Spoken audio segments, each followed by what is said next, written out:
Teología Bíblica 1. Bienvenidos a este apasionante estudio que nos ayuda en nuestro crecimiento espiritual y nos da herramientas apologéticas. La Escuela de Desarrollo Cristiano de Canadá ayuda en la formación de nuevos ministros. El profesor Víctor Manuel Buitrago Cruz les da la bienvenida. Muy bien, bienvenidos a nuestra clase número 4 de la introducción a la Teología Bíblica 1. No olvide que usted puede al final de la clase hacer una o dos tareas y después de estas dos tareas nos las envía a mi correo que está apareciendo ahí, está saliendo victorbuitrago@gmail.com, y seguramente de esta manera va a poder obtener una certificación por el estudio de esta y de las otras materias que tenemos ya en nuestra página web sobre la Escuela de Desarrollo Cristiano de Canadá. Vamos a iniciar entonces nuestra clase número 4. Hoy vamos a empezar hablando acerca de la omnisciencia de Dios. La omnisciencia de Dios. Dios ha conocido cada detalle, tanto de sí mismo como de la creación desde el principio. Miren, Él nunca tiene la necesidad de aprender nada. Esto incluye, desde luego, el número exacto de las personas que se salvan o se pierden. Este conocimiento de Dios es perfecto en su cualidad y también en su extensión. Recuerde que la Biblia nos dice que el Señor tiene contado hasta los cabellos de nuestra cabeza, ¿verdad? Entonces, Dios conoce todas las cosas y sabe exactamente cómo realmente están ocurriendo. Él conoce la esencia de todas las cosas. Dios sabe todo, absolutamente todo lo que es posible y lo que realmente ocurre. Dios conoce todas las cosas, tanto las posibles como las reales. Tengo aquí unas referencias bíblicas, voy a leerle algunas de ellas, así que por favor preste atención a la lectura. No sigan haciendo alarde ni hablen con orgullo, porque el Señor Dios todo lo sabe. Él guía y juzga a la gente. 1 Samuel 2:3. Pero la sabiduría y el poder pertenecen a Dios. El buen consejo y el entendimiento son suyos. Job 12:13. Qué mal les va a ir a los que se esconden del Señor para ocultar sus planes, a los que hacen sus cosas en la oscuridad y dicen: ¿quién nos ve? ¿Quién nos conoce?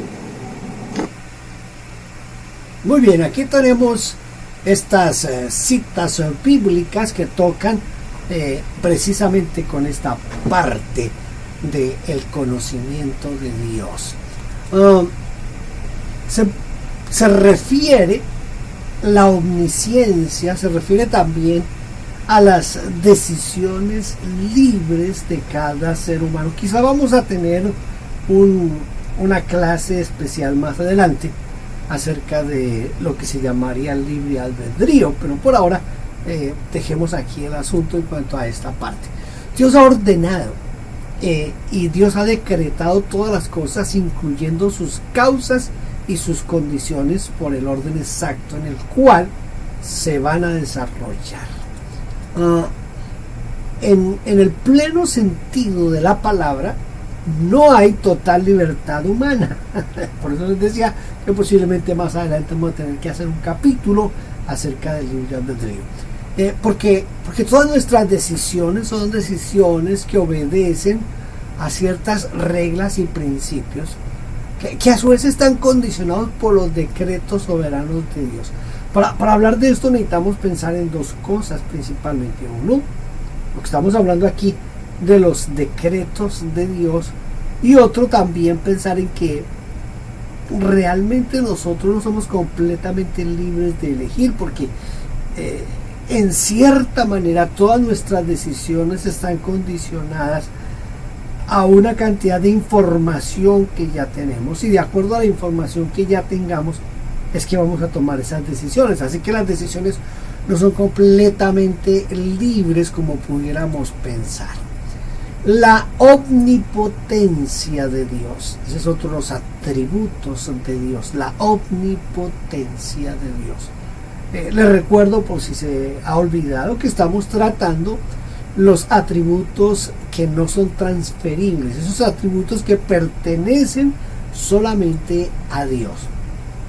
El poder de Dios no está limitado de ningún modo, de ninguna manera. No hay nada que limite el poder de Dios. Dios potencialmente puede hacer todo, absolutamente todo lo que Él quiere. Y por lo tanto hace todo lo que se ha propuesto hacer. Nuestro Dios está en el cielo y hace todo lo que le viene en gana. Esto dice el Salmo 115, versículo 3. Creo que este es el texto de la palabra de Dios para todos. Pero Él no hace todo lo que puede. Escuche, Dios todo lo puede, pero Dios no hace todo lo que puede. La idea de la omnipotencia de Dios se expresa en el nombre El Shaddai. El Shaddai quiere decir el Dios Todopoderoso. El Dios Todopoderoso. Vamos a mirar algunas referencias bíblicas de estos versículos que nos hablan del hecho de que Dios puede hacer más de lo que realmente hace. Es decir, Dios no hace todo lo que puede, pero Él hace lo que tiene que hacer. Miremos, escuchemos el texto bíblico. Yo soy el Señor, el Dios de todos los seres humanos. ¿Es que hay algo imposible para mí? Jeremías 32:27. Y no me vengan con que Abraham es nuestro antepasado, porque les aseguro que Dios puede convertir hasta estas piedras en descendientes de Abraham. Mateo 3:9. ¿No te das cuenta de que yo puedo llamar a mi Padre y Él mandaría ahora mismo más de 12 batallones de ángeles? Mateo 26:53. Si se da cuenta que, por ejemplo, en el caso de Mateo 3:9, Dios podría sacar voces de las piedras, pero Dios no lo hace. Dios podría, como dijo el Señor Jesús a Pedro, enviar una legión de ángeles para que lo defendiera, pero Dios, aunque Dios podía hacerlo, Dios no lo hizo. Es decir, que Dios puede hacer todo, pero Él no hace todo lo que Él puede hacer. Muchas cosas tienen que ver con beneficiar directamente al hombre. Los siguientes versículos hablan en el sentido absoluto de la omnipotencia de Dios. Estos versículos nos muestran la omnipotencia de Dios. Señor Dios, tú hiciste el cielo y la tierra con tu gran poder y con tu brazo extendido. No hay nada demasiado difícil para ti. Jeremías 32:17. Jesús los miró y les dijo: es imposible para los hombres, pero para Dios no hay nada imposible. Mateo 19:26. Porque nada hay imposible para Dios. Lucas 1:37. Muy bien, Dios es todopoderoso, nada, absolutamente nada es imposible para Él. Sin embargo, hay cosas que Dios no puede hacer, porque estarían en contradicción con sus atributos y con su ser. Por ejemplo, Dios no puede mentir. Escuche, Dios no puede mentir. Vamos a escuchar. Dios no es un ser humano para que mienta o cambie de opinión. ¿Acaso Él no hace lo que dice o no cumple lo que promete? Números 23:19. Dios, que es la gloria de Israel, vive para siempre. No miente ni cambia de parecer. No es como los hombres que cambian de opinión. Primero de Samuel 15:29. Hay dos cosas imposibles: que Dios mienta y que no cumpla lo que promete. Esas dos cosas nos dan confianza a los que nos hemos refugiado en Él. Nos fortalecen para continuar en la esperanza que Dios nos da. Hebreos 6:18. Dios no puede tampoco pecar y desde luego Dios no puede cambiar. Dios no puede negarse a sí mismo. Estas son otras partes de lo que Dios no puede hacer. Cuando alguien tenga una tentación, no diga que es tentado por Dios, pues a Dios no lo tienta la maldad, ni tampoco Él tienta a nadie. Santiago 1:13. Todo lo bueno que hemos recibido, todo don perfecto que viene de arriba es de Dios, del Padre creador de los astros del cielo, en quien nunca hay cambio ni sombra. Santiago 1:17. Si dejamos de ser fieles, Él seguirá siendo fiel, pues no puede negarse a sí mismo. Segunda a Timoteo 2:13. Entonces tenemos estas cosas que son las que Dios no puede hacer. No porque no pueda estrictamente en el sentido de lo que es no poder hacer, sino que por el carácter moral, espiritual, las promesas, los compromisos de Dios, Dios se ha comprometido a no hacer ciertas cosas. Vamos ahora sí a entrar a los atributos comunicables. Los que estábamos viendo hasta aquí son los incomunicables, los intransferibles. Ahora vamos a mirar los comunicables, es decir, esos atributos que en cierta manera Dios puede como pasárnoslos a nosotros, que nosotros podemos disfrutar de esos atributos. Vamos a mirarlos en este momento, esos atributos de Dios que son los atributos comunicables. Primero, la santidad. La palabra santo, desafortunadamente en nuestro contexto latinoamericano, se ha perdido la noción de lo que quiere decir santo. Pero la palabra santo significa cortar o significa separar. Su significado principal se refiere a una relación o a una posición, más que todo a una posición, el ser totalmente distinto.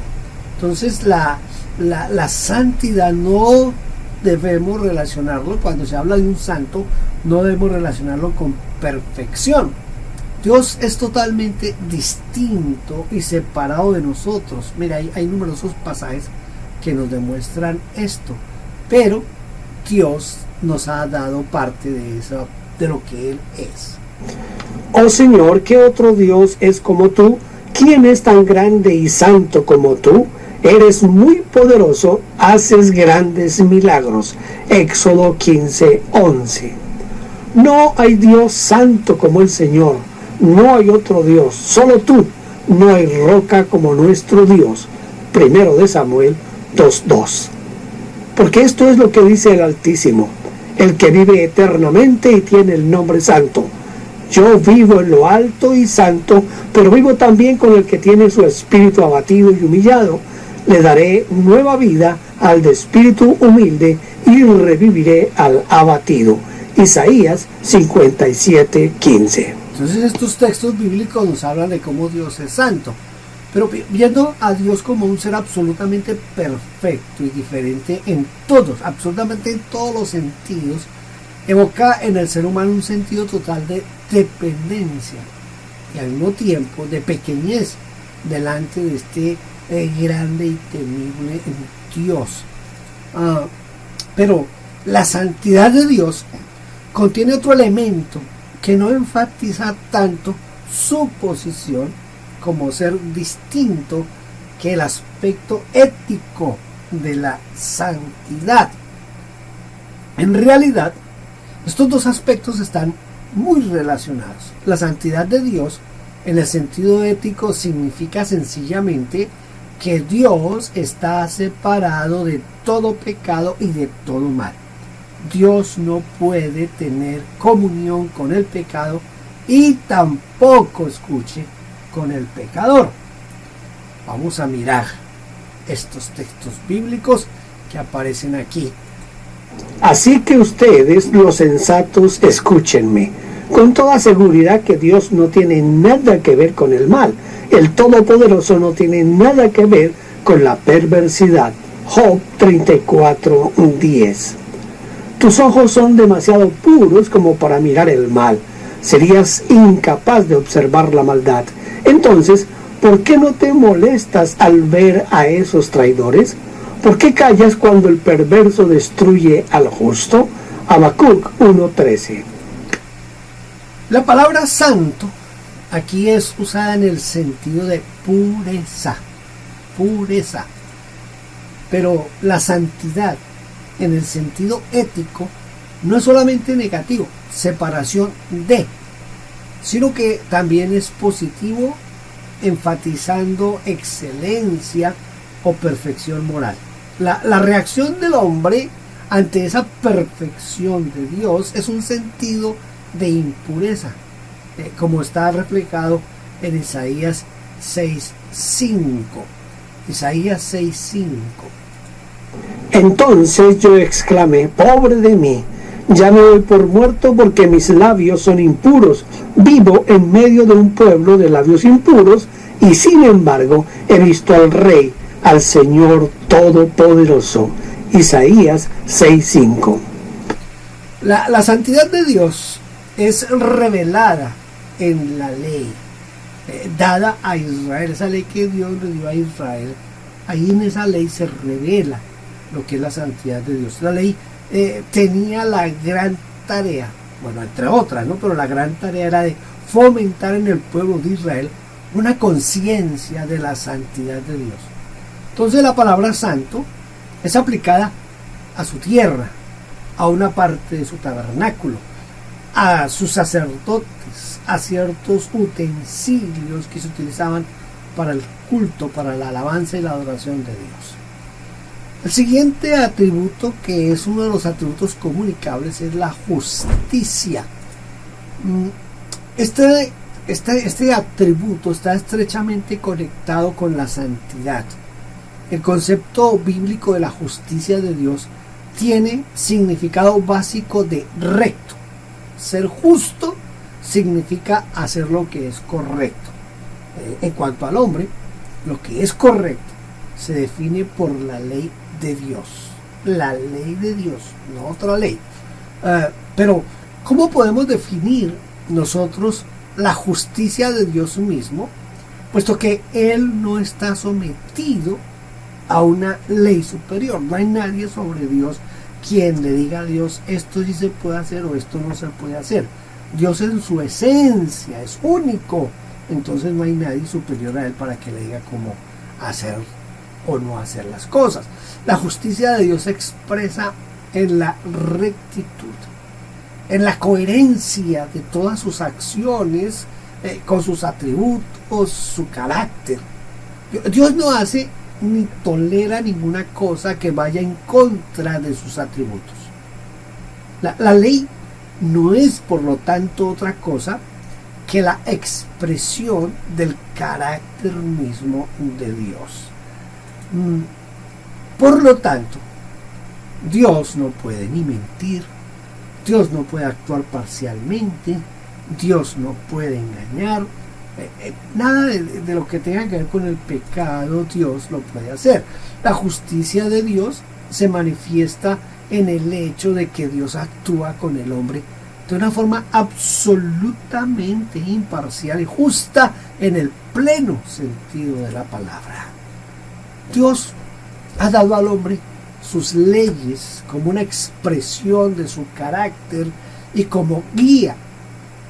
Esa guía para llevar una vida de acuerdo al carácter de Dios. Al mismo tiempo, cada hombre recibirá, ya sea el castigo debido según a las leyes o las recompensas correspondientes según sus promesas. Es decir, Dios pone delante de nosotros, como dice en Deuteronomio 28, Dios pone delante de nosotros los dos caminos, el que es el camino bueno y el camino malo. Nosotros decidimos por cuál de los dos caminos vamos a ir, y de acuerdo al camino que escojamos vamos a recibir la retribución. Si no ha leído Deuteronomio 28, lo invito a que lo lea para que se entere un poco más sobre este aspecto. Vamos a mirar algunas referencias bíblicas que están en Esdras, en Nehemías, en el Salmo, en Lamentaciones, en Timoteo. Así que Veremos lo que nos dice aquí la Escritura. Señor, Dios de Israel, tú eres bueno y justo. Tú has dejado sobrevivir a algunos de nosotros. Estamos delante de ti siendo culpables y por eso ninguno de nosotros es digno de estar frente a ti. Esdras 9:15. Tú te diste cuenta de que Él era fiel a ti y por eso hiciste un pacto con Él. Prometiste darles a sus descendientes la tierra de los cananeos, de los hititas, de los amorreos, de los fereceos, de los jebuseos y de los gergeseos. Tú fuiste fiel a tu promesa porque eres justo. Nehemías 9:8. Señor, tú eres justo y tus órdenes son correctas. Salmo 119, 137. Señor, es justo el castigarme porque lo he desobedecido. Escuchen todos en la tierra y vean mi dolor. Mis hombres y mujeres jóvenes han sido llevados prisioneros. Lamentaciones 1:18. Ahora me espera una corona que recibiré como muestra de aprobación. El Señor, juez justo, me la dará ese día y también a todos los que esperan con anhelo su llegada. Segunda a Timoteo 4:8. Entonces, ¿cómo es posible que Dios justifique al pecador y sin embargo siga siendo un Dios justo? La respuesta la encontramos en Romanos 3, 21 al 26. Jesucristo pagó el precio que un Dios justo demandó. El precio fue pagado. Así Dios sigue siendo justo, de acuerdo con la santidad de Dios, desde luego. Y al mismo tiempo puede declarar justo a todo aquel que cree en Cristo Jesús y que le entrega su vida a Cristo Jesús y declara a Jesús como el Señor de su vida. El otro atributo es el amor. Amor. La palabra amor es una palabra muy usada, pero muy mal definida, muy mal practicada. Lo que tiene que ver con el amor. En el Nuevo Testamento, esta palabra viene de un término que es el ágape. Mire, hay tres tipos de amor que se presentan en la Biblia. Está el amor eros, por ejemplo, usted lee el libro El Cantar de los Cantares y allí encuentra lo que es el amor erótico. Encuentra el amor filial o el fileo, que es el amor que se practica entre familiares, padres e hijos, hermanos, primos, tíos, abuelos. Todo eso es parte de lo que es el amor filial, y ese mismo amor es el que nosotros practicamos en nuestra iglesia, en las reuniones de la iglesia. Pero tanto la Biblia como el Señor nos instan, nos llevan y nos exigen pasar al siguiente, que es el ágape. El amor no tiene que ver en primer lugar con emociones y sentimientos, el amor ágape, no. El amor de Dios es el atributo de su carácter que busca el cumplimiento de su voluntad en el objeto de su consideración, o sea, en el objeto amado. El amor ágape es lo que podríamos llamar nosotros el amor perfecto, ese amor que no tiene ningún tipo de egoísmo y que está dispuesto a darse a los demás. En cuanto a Dios mismo, pues la Biblia dice que Dios es amor. Quiere decir, Dios busca su propia gloria y el cumplimiento de su propia voluntad.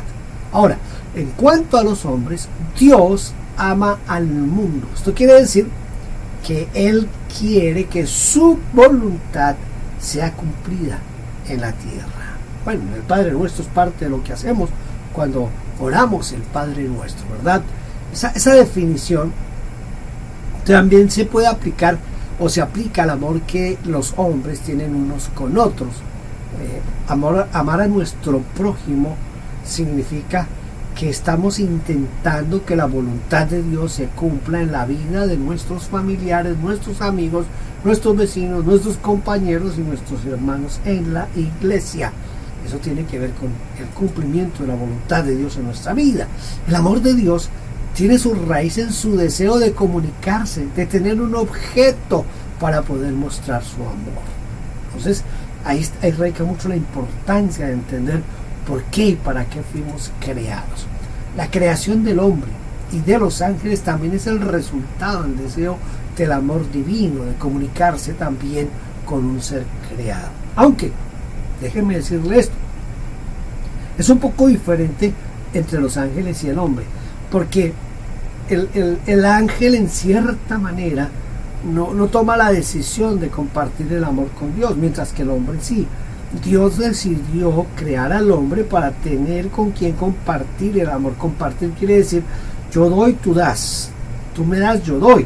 Los ángeles no, los ángeles lo hacen automáticamente, pero Dios expresa su amor también hacia los ángeles, y los ángeles expresan su amor hacia Dios, solamente que el amor del hombre es un amor como más, que el hombre decide amar a Dios. Esa es parte de lo que es el amor ágape. Vamos a mirar algunas referencias bíblicas que están aquí en Primera de Juan, está también en Primera de Juan, en Efesios. A ver. Pero el que no ama no conoce a Dios, porque Dios es amor. Pero Dios es tan rico en misericordia y nos amó tanto, que a pesar de que estábamos muertos por causa de nuestros pecados, nos dio vida cuando levantó a Cristo de los muertos. Es solo por la gracia de Dios que ustedes han sido salvados. Entregué a otros a cambio de ti, cambié la vida de ellos por la tuya, porque eres muy precioso para mí. Recibes honra y yo te amo. Hace tiempo el Señor le dijo a Israel: yo te he amado, pueblo mío, con un amor eterno, con amor inagotable te acerqué a mí. Hay quien dice, Dios ama a todos los hombres y por lo tanto finalmente todo el mundo será salvo. Mire, este concepto es el concepto que se llama el universalismo. El universalismo es una de las doctrinas más diabólicas que existen, y desafortunadamente hay muchas iglesias cristianas que predican el universalismo. Hay que tener cuidado con eso, porque el universalismo es una doctrina diabólica. El problema con esta postura está en el hecho de que el amor de Dios no actúa de forma independiente de la justicia. Recuerde, para que seamos declarados justos, necesitamos aceptar el sacrificio de Cristo en nuestra vida. El otro atributo es la verdad. La idea bíblica de lo que es la verdad o lo verdadero contrasta con lo que es una ficción o algo imaginario. Jehová es el Dios verdadero porque Él realmente es Dios. Él realmente es Dios. Algo que es verdadero es algo que cumple todos los requisitos de su propia definición. Por ejemplo, Dios verdadero significa que Jehová es el único que cumple con todas las perfecciones que Dios tiene que tener para ser Dios. Lo verdadero es algo en que la apariencia o la manifestación concuerda totalmente con la esencia o el carácter. Yo veo una pequeña dificultad aquí, porque si hay algo difícil de definir hoy es la verdad. Y durante mucho tiempo se ha tratado de definir la verdad. Tal vez usted se acuerda cuando el Señor Jesucristo está frente a Pilato, y Pilato le pregunta al Señor Jesús: ¿y qué es la verdad? ¿Qué es la verdad? El Señor Jesús no le responde. Él le había dicho a sus discípulos tiempo atrás, les había dicho que Él les dijo: yo soy el camino, la verdad y la vida. Es decir, que la verdad es Cristo Jesús, la verdad es Dios. Por eso es difícil definir hoy la verdad, porque hoy cada quien tiene su propia verdad. Cada quien cree tener su propia verdad, y hay que tener cuidado con esa parte de la verdad. Dios es verdad, o verdadero, porque Él es exactamente lo que Él es y pretende ser. Mire, este atributo es esencial para poder poner nuestra confianza tanto en su palabra.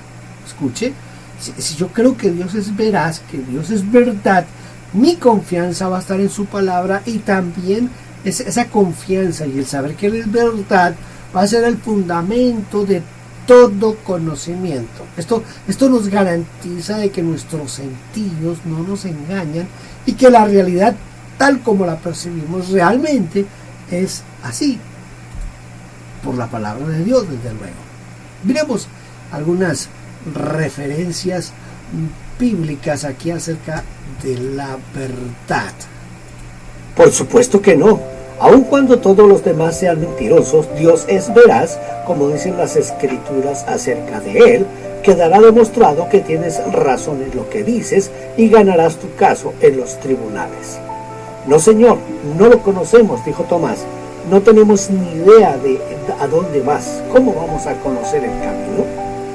La reverencia al Señor es pura, permanece para siempre.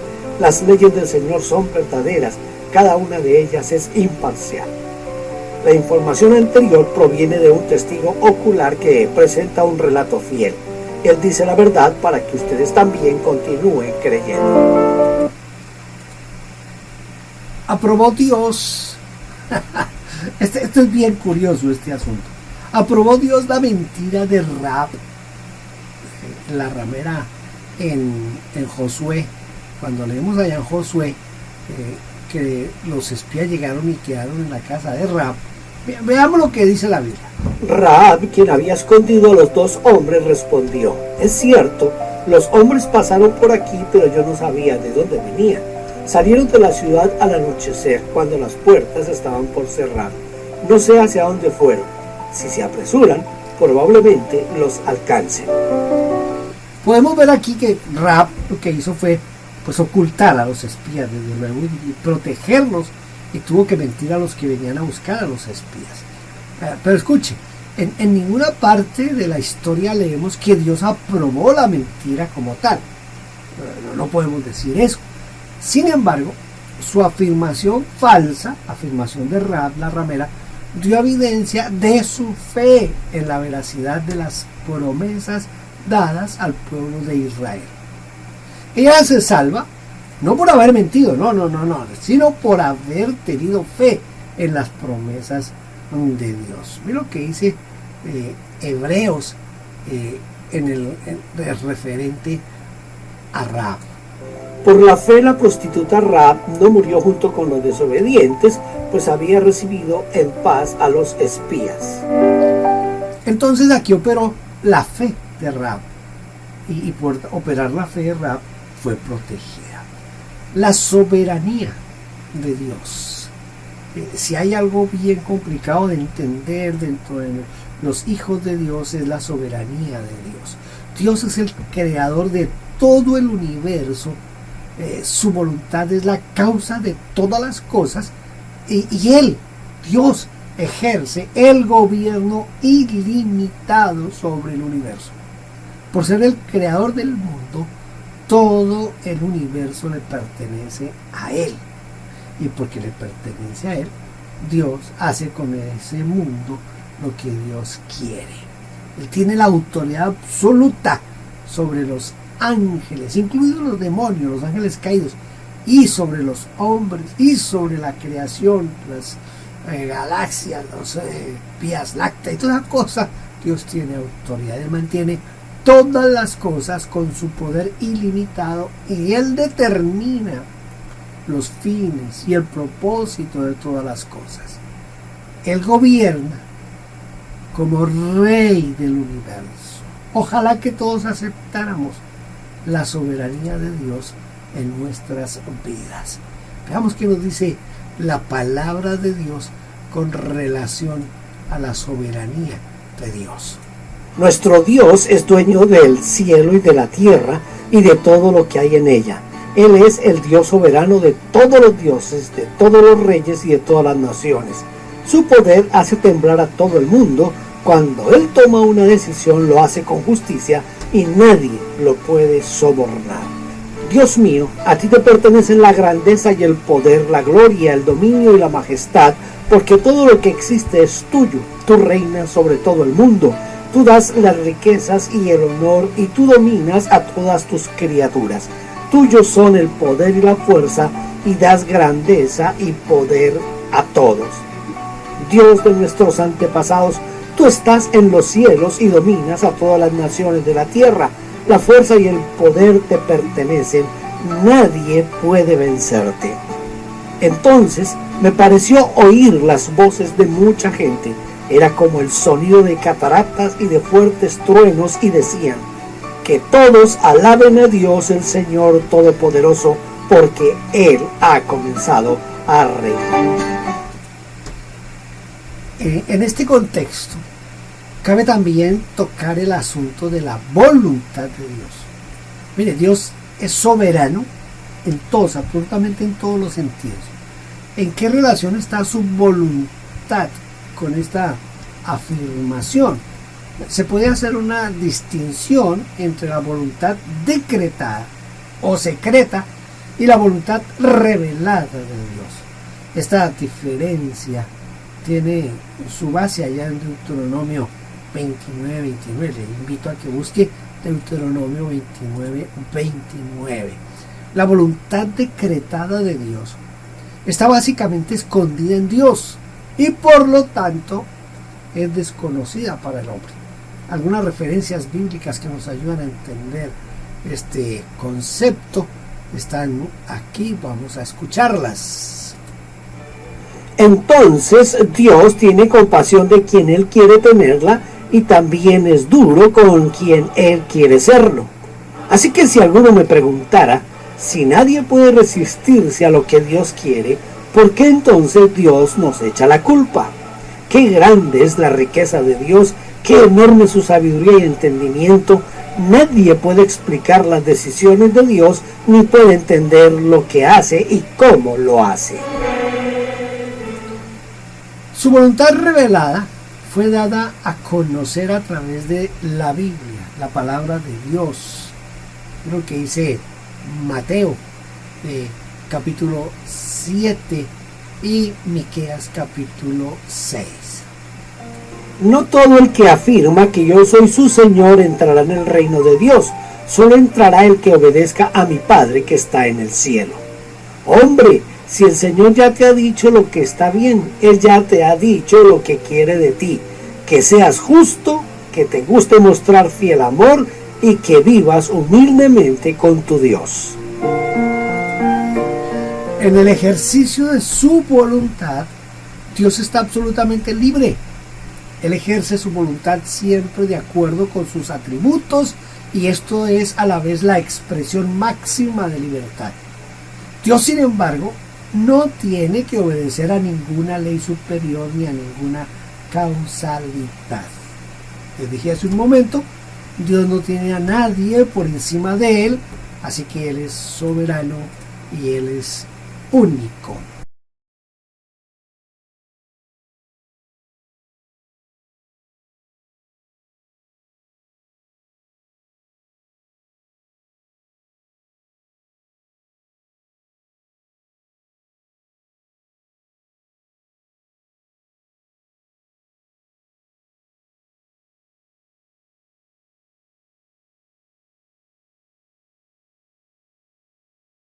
En nuestra última sesión examinamos la distinción entre los atributos incomunicables de Dios y los atributos comunicables de Dios.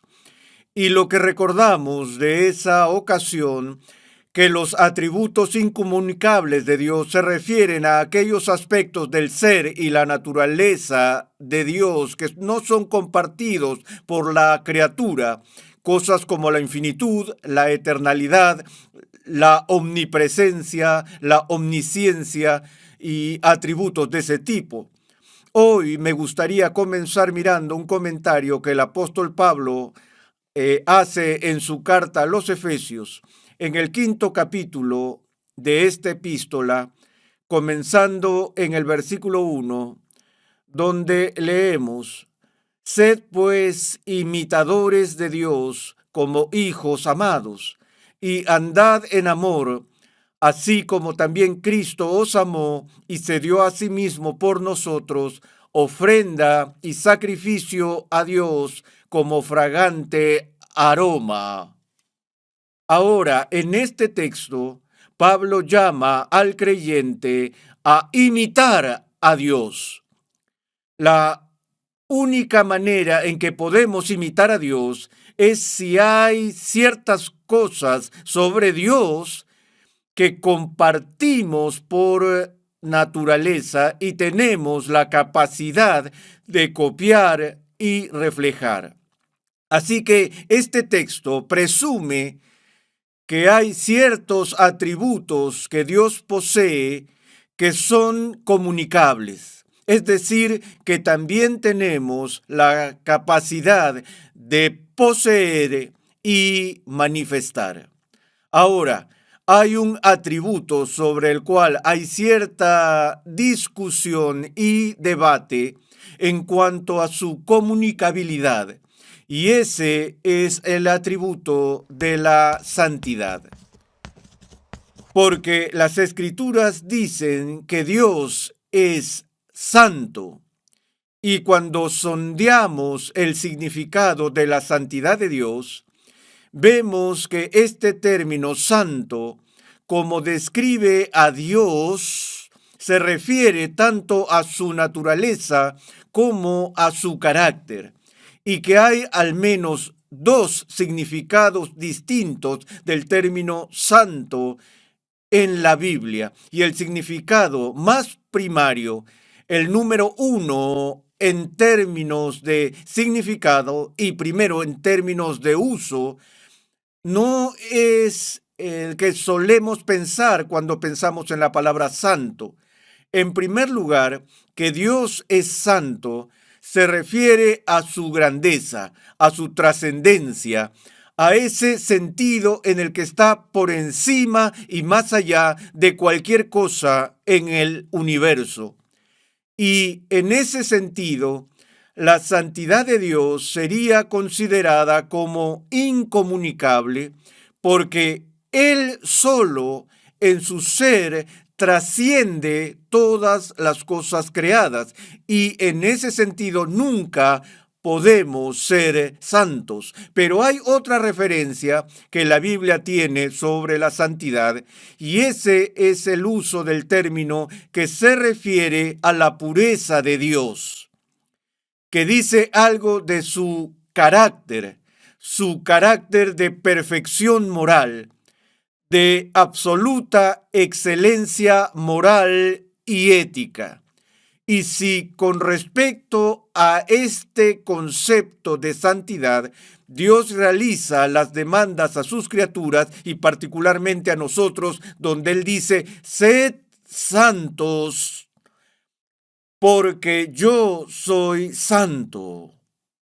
Y por supuesto, cuando somos injertados en Cristo y renovados interiormente por el Espíritu Santo, y es fascinante en este punto que el Espíritu Santo es llamado el Espíritu Santo, y solo entre los miembros de la divinidad tiene este título particular en nuestro uso acostumbrado, pero bíblicamente, obviamente, no es solo el Espíritu quien es santo, sino que el Padre también es santo, como su nombre es santo, y ciertamente el Hijo Eterno es también santo. Pero una de las razones para el énfasis en el término santo con respecto a la tercera persona de la Trinidad es debido a que su tarea principalmente en la obra trinitaria de redención es aplicar la obra de Cristo en nosotros, y Él es quien nos regenera, y Él es quien trabaja para nuestra santificación. Y en esta obra del Espíritu Santo, Él está trabajando en nosotros y a través de nosotros para llevarnos a ser conforme con la imagen de Cristo, con el fin de que cumplamos este mandato que Dios nos ha impuesto cuando dice: sed santos, porque yo soy santo. Aun cuando en nuestro estado caído somos todo menos santos en su significado de puro, sin embargo, a través del ministerio del Espíritu Santo, en nuestra redención, estamos en el proceso de ser santos y miramos hacia nuestra glorificación cuando seremos completamente santificados y purificados de todo pecado. Y en ese sentido seremos imitadores de Dios. Ahora, algunas personas creen que la redención incluye en el análisis final la deificación de los creyentes humanos. Pero creo que eso es una desviación del cristianismo bíblico, que incluso en nuestro estado glorificado seguiremos siendo criaturas y no seremos seres divinos. No llegaremos a ser deificados en el cielo, sino que seremos glorificados en virtud de nuestra purificación. Ahora, el texto que Pablo utiliza en su carta a los Efesios, cuando habla de nuestra responsabilidad de ser imitadores de Dios, menciona una cualidad particular en primera fila, donde estamos llamados a ser personas que manifiestan amor. Y las Escrituras nos dicen que Dios es amor. Y el amor de Dios es algo que es tan descriptivo de su carácter y es uno de sus atributos morales que también estamos llamados a imitar. Así que esta es una cualidad que no pertenece solo a Dios, sino que se comunica a sus criaturas. Amados, Dios es amor y el amor es de Dios. Y todos los que aman en el sentido de este ágape del que hablan las Escrituras han nacido de Dios. Y así su amor es otro atributo que puede ser imitado. Y estamos llamados a imitar como sus hijos. Además, cuando hablamos de la bondad de Dios, este es otro atributo, otro de los atributos morales que estamos llamados a emular. Aunque la Escritura da una descripción muy sombría de nuestra capacidad de emular este aspecto de Dios en nuestro estado caído. Recordamos el encuentro que Jesús tuvo con el joven rico que se le acercó con estas palabras de admiración: Maestro bueno, ¿qué haré para heredar la vida eterna? Y Jesús respondió diciendo: ¿por qué me llamas bueno? Nadie es bueno sino solo Dios. Luego, en otra parte, el apóstol, citando al salmista, dijo: no hay justo ni aún uno, no hay quien haga lo bueno. De modo que en nuestra condición caída no imitamos, ni copiamos, ni reflejamos este aspecto del carácter de Dios llamado bondad. Sin embargo, una vez que somos regenerados por el Espíritu Santo, estamos llamados a una vida de buenas obras, para que con la ayuda del Espíritu Santo podamos acercarnos al carácter y la calidad de la bondad, copiando y reflejando este aspecto de la naturaleza de Dios. Bueno, de nuevo, hay otros aspectos y atributos de Dios que son comunicables, de los que debemos tener en cuenta. Uno, por ejemplo, es la justicia de Dios.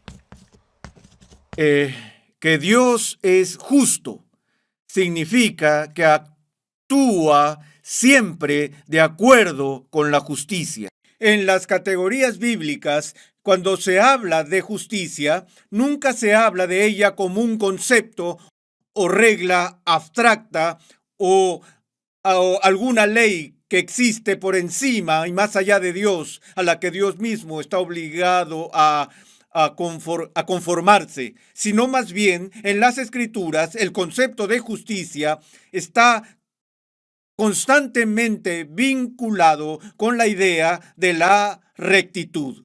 Y la justicia se basa en el carácter interno de Dios. En teología hacemos una distinción, y aunque estoy tentado a usar el latín técnico, a diferencia de mi costumbre, no lo haré, entre la justicia interna de Dios y la justicia externa de Dios, la cual a veces se llama la justicia interna de Dios, que se distingue de la justicia externa de Dios. Y esta distinción tiene que ver con esto, que cuando Dios actúa externamente, lo que Él hace siempre es correcto. Siempre hace lo correcto. Y en ese sentido, Él siempre hace lo que está en conformidad con la justicia. Ahora, eso se complica un poco por esta razón, que también en la Biblia hay este concepto de justicia, y la justicia a menudo se distingue de la misericordia o la gracia. Y como les digo a mis alumnos en el seminario, sin importar lo que hagas cuando ores, nunca le pidas a Dios justicia, porque si lo hacen podrían obtenerla. Y si tuviéramos que ser tratados por Dios de acuerdo con su justicia, todos pereceríamos. Es por eso que cuando estamos ante Dios, suplicamos que nos trate de acuerdo con su misericordia o de acuerdo con su gracia, que se distingue de la justicia. Y la justicia, una vez más, define su rectitud, por lo cual nunca castiga a las personas más severamente que los crímenes que han cometido, ni nunca deja de recompensar a aquellos a quienes se les debe una recompensa particular. A diferencia de nosotros, siempre opera con justicia y nunca hace Dios nada que sea injusto. Ahora, hago este dibujo en la pizarra porque tenemos un círculo alrededor de la palabra justicia y porque todo lo que está fuera del círculo de la justicia podría llamarse no justicia. Esas son las dos categorías universales. Hay justicia y todo lo que está fuera de esa categoría que llamaríamos no justicia. Pero voy a hacer un segundo círculo aquí y dividirlo por la mitad para explicar algo que debería ser importante en las clases que usaremos pronto. Fuera del círculo de la justicia está el círculo de la no justicia, y todo en este círculo exterior es no justicia. Pero hay diferentes tipos de no justicia. Si hablamos de la misericordia de Dios, la misericordia de Dios está fuera del círculo de la justicia y es una especie de no justicia. Pero también voy a apuntar en este círculo la palabra injusticia. La injusticia es maldad. Un acto de injusticia viola los cánones y los principios de la rectitud. Si Dios, por ejemplo, hiciera algo que no fuera justo, entonces estaría actuando injustamente. Y Abraham sabe la imposibilidad de eso cuando le mencionó a Dios, el juez de toda la tierra, ¿no hará justicia? Debido a que Dios es un juez justo, eso significa que todos sus juicios están de acuerdo con la justicia para que nunca actúe de manera injusta o él nunca cometa una injusticia. Ahora, donde la gente se confunde es con respecto a la calidad de la misericordia o de la gracia, porque la gracia no es justicia. Pero, y vemos que la gracia y la misericordia están fuera de la categoría de la justicia, pero no están dentro de la categoría de injusticia.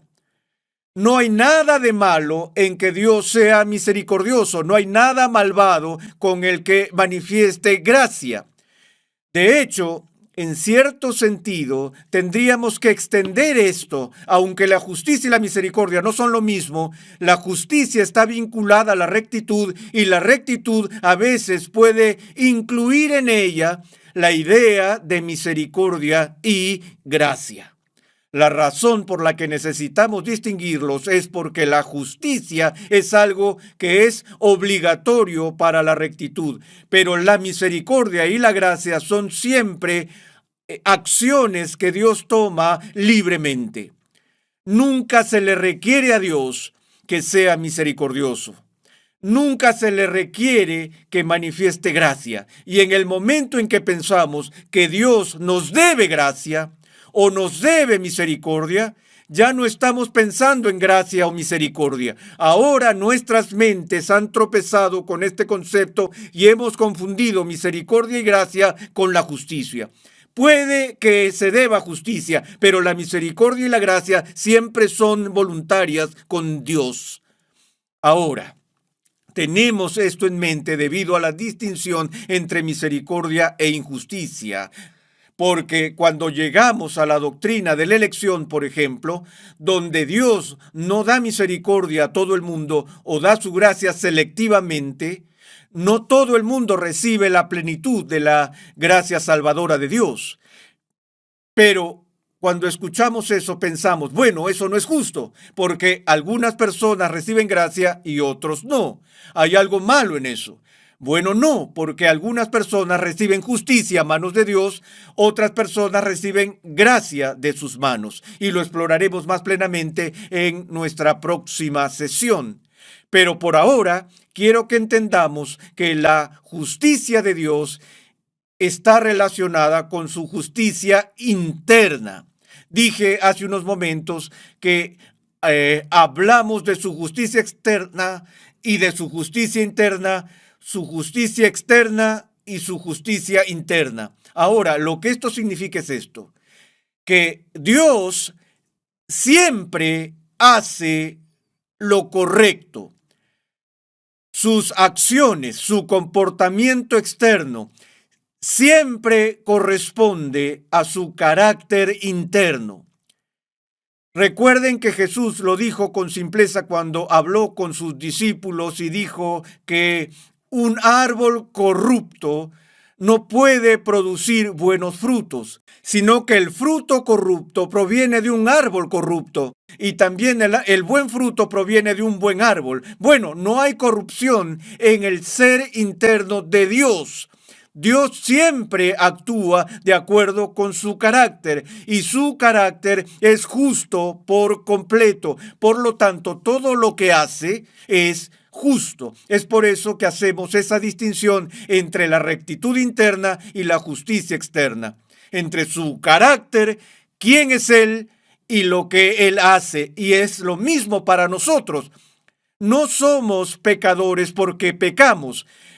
Pecamos porque somos pecadores. Hay algo defectuoso en nuestro carácter interior. Ahora, cuando Dios, el Espíritu Santo, nos cambia interiormente, entonces eso debe manifestarse en un cambio externo de comportamiento. De modo que ahora externamente estamos llamados de nuevo a conformarnos a la justicia de Dios. De modo que somos hechos como criaturas a imagen de Dios con la capacidad de justicia. Somos hechos con la capacidad de hacer lo correcto y actuar de manera justa. ¿Recuerdas el resumen del Antiguo Testamento de la ley de Dios que Miqueas proporciona? ¿Y qué es lo que demanda el Señor de ti? Sino solo practicar la justicia, amar la misericordia y andar humildemente con tu Dios. De modo que su justicia y rectitud sean atributos comunicables que estamos llamados a emular. Ahora, en el tiempo que queda, quiero hacer referencia a un atributo comunicable más de Dios, y esa es su sabiduría. Que Dios es visto no solo como sabio, sino como completamente sabio. Ahora, y se nos dice que actuemos de acuerdo con la sabiduría. De hecho, todo el cuerpo de literatura en el Antiguo Testamento que está separado de los profetas y los escritos, a menudo se llama la literatura de la sabiduría, o se separa, debo decir, o se distingue de los libros históricos y los libros proféticos. Se llama la literatura de sabiduría, libros como Proverbios, Eclesiastés, Salmos, Cantar de los Cantares, Job, esos libros. Y si nos fijamos en el libro de Proverbios, se nos dice que el temor del Señor es el principio de la sabiduría.